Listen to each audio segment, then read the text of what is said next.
Hello, I'm still not Corey, and I'm also, quite clearly, not a white man. So kind of recently a journalist was fired from the Telegraph for being racist, so I thought it might be fun to have a look at her tweets and see if they are actually racist. Spoiler, they are. They're pretty racist. Before we get into the tweets that got her fired and some other stuff, let's have a look at what she posted when she was actually fired. So this is on her Facebook. She said, "I've been sacked by the Telegraph. It's been a lovely 5 years and I'll always be grateful to them for ending my wilderness years. However, I'd be lying if I said that I hadn't often moaned to my husband recently about them always rejecting my edgy column ideas and giving me more pedestrian ones, which I've done splendidly anyway. I hope you can see my archive here. Onwards and upwards." I did look at her archive, by the way. A bunch of our articles, in fact, I think 3 out of the last 5, all had the word woke in them. So that kind of gives you an idea of the kind of person that she is. She's got a constant battle against the woke. So to give you a slightly better idea of who Julie Bertel is, let's look at her Twitter account. So her username was Booze and Fags, and this is her bio. Writer, Telegraph, Spectator, Unheard. Welcome to the Woke Trials, published 2021. Pronouns, thought. Christian Zionist and fun-loving radfem. Israel till I die. It feels like she's the kind of person that wrote this bio just to offend people. She was like, yeah, this'll rile up the woke. They'll get so mad at what I'm saying here. Come on, this is like edgy teenager stuff, right? Like real edgy teenager stuff. Also, not to get too political, but really, how can you be on Israel's side of this? Like how can you actually sit there and be like, yep, fully all for Israel. That's me. Good. Ugh. Conservatives, reactionaries, they do this thing where they try and make fun of people by putting fake pronouns in their bio, which is weird and silly, and honestly, I think it is really actually worth making fun of. Putting your pronouns in your bio, not really worth making fun of. You're just helping other people know how to refer to you. Putting fake pronouns in your bio to own the libs is just so funny and so performative, and it's never funny. It is never a funny joke, right? It's just like, oh, pronouns, thought, pronouns, boy. It is just the most boring, asinine comedy. At least they've got another joke, but I really wish it was a good one. So she was fired, but let's find out what it was actually for. Because I really don't think this tweet was worth getting fired over. I mean, I don't mind that she was fired. I just think I'd be kicking myself if I got fired over something as unfunny as this. So she said, on the day that Lilibet Diana Mountbatten Windsor, I remember the name, good for me, when that baby was born from Harry and Meghan, she made this tweet about Harry and Meghan's baby. She said, "What a missed opportunity. They could have called it Georgina Floydina." Very funny. I see what she did there. You might have missed this because it's a very highbrow 4D chess galaxy brain joke. You see, the joke here is that that Lilibet, Harry and Meghan's daughter, is a quarter black, and George Floyd is also black. Hilarious. Fantastic. Look at that. Look at that. Here is a baby that is a little bit black. And I'm gonna say we should have named them by black person. That's good. This black person that was murdered by the police. That's funny. That's a funny joke, right? It's not that funny. It's barely even a joke, I would say. Honestly, to me, this is kind of indicative of what that kind of group of people do. Instead of tweeting a joke or something funny, or even something with some commentary, what they do is they just grab hold of whatever recent thing there was. So George Floyd, right? He's a black man that was murdered. So they want to be like, oh, I don't like Harry and Meghan, and also I'm racist, so I'll just reference George Floyd. There's no commentary there, no nothing. Just black man, black woman, a black baby. There is something there. It's like Steven Crowder level humor. Now you might be wondering why she called this little baby girl an it. You know that she's a girl. Most people would say she. It is a little bit dehumanizing to use for people.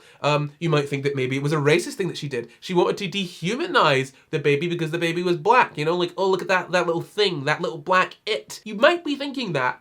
But if you did think that, you would be wrong. Julie actually has a full explanation for you as to why she used the word it. She said, "I called the baby it as a nod to non-binary boys. And if you think that you can make me respect a violent criminal who once held a gun to a pregnant woman's stomach, you're in for a very long wait. Have a good time with your pearl-clutching, life-wasting woo-woo, you clowns." So here's the thing, Julie. If you did call the baby it, so you could later make that non-binary joke and it wasn't just a slip of the tongue because you don't think of black babies as people, sure. Sure, let's go with that. Let's say it was a nod to non-binary people. It's still not funny, right? Like, it's not funny. Like, you're just, instead of making a joke, what you're doing is you're just saying a thing. You're simply naming something that exists. So instead of, making a joke about non-binary people, what you're doing is instead just saying non-binary people exist. Instead of making a joke about George Floyd, you're just saying George Floyd existed. Remember that? George Floyd, that happened. Instead of making jokes, you're just stating things. It's like the same as Stephen Crowder, just saying a stereotype. There is no joke here. You're just highlighting a thing that you don't like. And if you're surprised by this transphobia here, why? And the fact that she's transphobic along with being racist is just really not surprising. She seems like just a mean-spirited, just not nice, sour person. I saw this article that she wrote about, about weight and not wanting to be skinny and all of this stuff, it was basically talking about, hey, you shouldn't focus on being skinny and pretty. There are other things to focus on, which, in some ways could be a really great message. But she then went on to almost insult people that did want to look pretty, right? It's just, she was so close when she was writing this article, so close, but she couldn't help but just be mean and cruel to people that don't deserve it, right? Just mean and cruel for no reason to people that are just living their lives. By the way, no one's asking you to respect George Floyd for committing a crime, but relating this person that you see as a criminal, murderer, awful person to a newborn baby based on the sole reason that they are both black is just weird and racist. There is nothing here. There is nothing to fall back on in this situation other than racism. It's just racism. I'm kind of glad she got fired, right? She just out and out just outed herself as a racist. What do you expect? Hey, I'm racist. Well, we probably don't want to hire a racist. We don't want to keep racists around because it looks bad. Of course you're gonna get fired. What are you thinking? But it wasn't just Julie Bertel that joined on this. Now, she did a very smart thing because she knew this tweet was gonna be a little bit controversial. She only allowed people that she followed to reply to it. So Joanna Talk came back saying, no, Doria, don't black names matter? Now, Doria is the name of Meghan Markle's mother. Here you go. This is almost a joke. This is pretty good. Well done, Joanna. This is pretty close to a joke. Black names matter? Very good. Very good. The fact that this baby is black, they're making black jokes about their name, kind of weird. So as I said, Joanna actually cautiously approached a joke. Black names matter? Very good. Kind of funny. Good job. Julie Bertel, though, still clearly doesn't understand what a joke is and just will gesture at a thing and call that a joke. She comes back with, I was hoping for Doria Oprah, the racist rotters. Again, not a joke. Just saying the name of a black person. Just saying the name of a black person that is tangentially related to Harry and Meghan. Honestly, if you weren't fired for the racism, I think you should have been fired for your complete lack of ability to construct a joke. Come on, at least say something funny. This is the thing, I don't like racists as a rule. Generally, not a fan. But I can at least respect a racist that is funny, If you're a funny racist, then I'm like, well, I know that you hate black people. I know that you hate all races. I know you want to install an ethno-state, but you're pretty funny. At least you're funny. You got that going for you. If you're someone like Julie Bertel, what have you got going for you? You're a racist who isn't funny but wants attention. That kind of sucks, man. You got no positive qualities for me to be like, oh yeah, cool. You're just an unfunny racist. Now, if you're upset with me calling Julie Bertel a racist over this one tweet, don't worry, because I'm not calling her a racist over this one tweet. I'm calling her a racist because she's a racist. Here's an article that says, Julie Bertel makes full apology for racist abuse of fellow writer. And why don't we have a look at the apology that she posted. So basically what happened was she was talking about a writer, another writer. She was being a little bit racist. She was making some racist comments. She was being kind of mean. So she had to post, I think she was actually legally obliged to post this apology, where she said, on December 13th, 2020, I made defamatory statements about Io Caesar, which I sincerely regret and retract and have undertaken not to repeat. I've agreed to pay substantial damages to Ash Sarkar and her legal costs. Here is my full and wholehearted apology. Please retweet. The apology is pretty great because she has to go into what she said, and among other things, she said that the Prophet Muhammad is a pedophile, which, is, really not a good look. I mean, I'm glad she apologized. I'm glad she could be the bigger person and have a court-mandated apology. Okay, to be fair, I can't actually remember if it was a court-mandated apology or if she settled out of court. But either way, the fact that she was like basically forced to make this apology, this is like your teacher forcing you to write an apology so you don't get a detention. It's not like she just fully came up and apologized out of the goodness of her own heart. She had to pay damages. She was made to make this apology and to have these retractions. If you're still thinking, Corey, that wasn't explicitly racist. If anything, that was Islamophobic. You know, there's a fine line between that and racism. Well, I have an actual quote from you from Julie Burchell's apology, where it says, "I should have not sent these tweets, some of which included racist and misogynist comments regarding Ms. Sarkar's appearance and her sex life. It was also wrong to have liked other posts on Facebook and Twitter about her which were offensive, including one which called for her to kill herself, and another which speculated whether she had been a victim of FGM. Yeah, Julie Burchell is a sour, awful person, and honestly, it's probably a pretty good thing that she was fired from the Telegraph, so she can't spread her disgusting, awful views anymore and feel like she's a nice, important person and they can get away with it. Julie Burchell is just the kind of person that I don't like. It's just this constant thing of like, oh, the woke is doing this, oh, the woke is awful for that. Well, she is honestly just like a mean person herself. Out of nowhere, she's just attacking this Muslim person and, you know, insulting the religion of Islam, being racist, being misogynist, but also like kind of speaking out against misogyny herself. There's like this hypocrisy here of like, oh yeah, misogyny bad. Unless I do it. Racism, fine, because I do it. If you think it's bad that I think it's a good thing that someone was fired because of a tweet, well, it's kind of more than just a tweet. I'm not glad that this person was fired over a tweet. I think it kind of sucks for anyone to be fired over a tweet. I think this person was fired because she is racist. This tweet was just an example of her racism, right? She has plenty of examples of racism. She has plenty of examples of transphobia, of misogyny.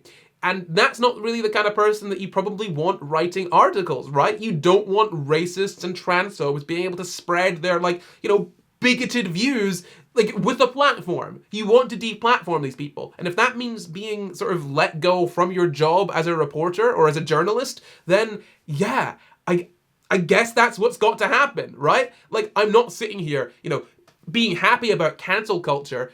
Honestly, if Julie Burchell wanted to continue tweeting, right, that's fine. If she was banned from Twitter, I wouldn't have been like, woohoo, yeah, let's get her off Twitter. But the fact that she chose to leave Twitter is like, okay, cool. If you can't take the heat for, you know, saying racist stuff, then fine, leave Twitter. But if she was banned, I'd be like, oh, that's not a great thing. The fact that she was fired, probably a good thing, because again, she's a racist and a transphobe, and actually kind of misogynist herself, and spreading those views is it's a harmful thing. It's a harmful thing, and if a company doesn't want you to do that, then I think that's perfectly fine. So let's leave with Julie Burchell's last tweet. She said, "I'm finally going to do it and leave Twitter now. It's become impossible to poke fun at even monstrously overprivileged people without being called Hitler. When the moaning started this morning, I hoped I might be banned, but I won't be, so I'm off. Thanks for the laughs. Bye." Here's the thing about this, right? She's trying to say that, oh, I was just poking fun at overprivileged people. Yeah, by being racist, right? Look, I can sit here and say, oh yeah, man, Will Smith, super privileged, man. Like, he's got so much money. Jaden Smith, so much money. Willow Smith, so much money. They live in such extreme privilege. I wouldn't then go and call them the N-word, right? Just because they're privileged. That's not how it works. You don't see someone who's Jewish, who is very well off, and then start, you know, hurling anti-Semitic abuse at them. I mean, obviously, some people do, but those people are pieces of shit. My point is that just because someone is privileged, it doesn't mean that you can, you know, be bigoted towards them. There are better ways to point out people's privilege, and honestly, I think relating a newborn baby girl to a black man that was murdered based purely on the fact that, you know, he is black and she is black, I don't think that's pointing at privilege in any way. I think that's just saying, these are two black people. Also, this one's a criminal, and he's bad and I don't like him. What are you doing here? You're not doing anything to sort of call them out. You're just saying, this kid is black. This kid isn't it. What? If you're going to try and pretend like you're punching up, at least do it in a way that actually makes some kind of commentary on privilege rather than just being boringly racist. But yeah, that's what people like Julie Burchell do. They just put something like inflammatory out there, knowing that it's inflammatory, without anything actually behind it. They just want to rile people up, and then they act like oh yeah, you're all just moaning about this thing I said. You're doing it because you want attention. There is no other reason to do it. You knew it would piss people off. That's why you stopped people from being able to reply to the tweet. Why are you acting as though, you know, you're just saying stuff and people are getting ridiculously offended about it when you're saying things specifically to offend people? When you say things just to offend people and then you act like, ugh, why is everyone so offended by this offensive thing I've said? It just makes you look silly. And honestly, wanting to be banned from Twitter is such a weird thing. When people started getting annoyed, I hoped I'd be banned. Just fucking leave. If you don't want to be there, just leave. And you know what? She did leave, so good on her. Don't come back if all you can do is be a boring ass racist. I would honestly respect her more if she was actually interesting with her racism, but she's not. She's just boring. She doesn't have anything of worth to say. She's just like George Floyd, non-binary. Come on, add something to it. Give me a little spice with that bigotry, please. Thank you for watching. If you liked this video, please leave a like and a comment. If you don't leave a comment, I'll assume that you're a racist. Also, you can subscribe, or you can check out my merch, or my podcast, or my Discord, or my other channel. All of those links are in the description down there. Go ahead and check that out. Or if you really like the videos that I make and you want to support them, you can join my Patreon. Here is a list of my patrons here. You can join these hallowed halls of awesome patrons. And I'd like to give a very special thank you to some of my patrons. A special thank you to Sarah, to Rachie May, to Renegade, and to Jackson Hayes. Thank you very much. I will see you probably at some other time after now. Goodbye.